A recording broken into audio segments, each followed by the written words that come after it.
আপোনালোকে ভিডিঅ'বোৰ চাই আছে, চাব সকলোৱে উপকৃত নিশ্চয় হ'ব। আন দুটা শব্দলৈ আজি আকৌ আহিলোঁ। এটা শব্দ হৈছে অতা। অতা মানে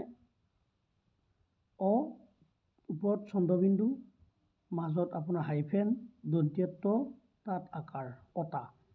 অতা মানে হৈছে পৰিষ্কাৰ কৰ, যেনে ঠাই অতাইছে, মানে ঠাই পৰিষ্কাৰ কৰিছে, এনেকুৱা অৰ্থত ক'ব পাৰি। এই অতাৰে আন এটা অৰ্থ আছে,